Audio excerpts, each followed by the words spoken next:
What's up guys? Welcome to Smart Tutorial Sub. And for today's tutorial ay tuturuan kayo kung paano maglagay o mag-enable ng Facebook Notes this 2024.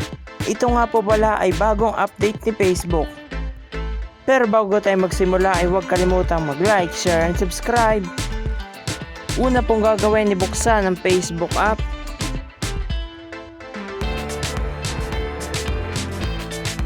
Sa Facebook app ay pumunta doon sa may nakalagay na note.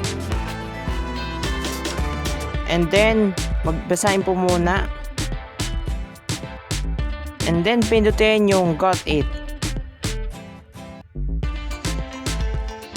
And mag-type na po kayo kung anong napagtitiripan yung ilagay na notes.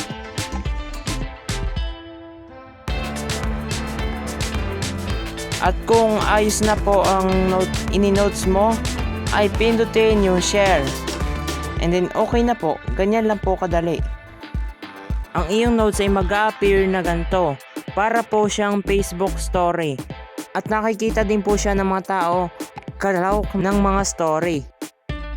Thank you for watching. Kung nakatulong sa iyo ang tutorial na to, please like, share, and subscribe.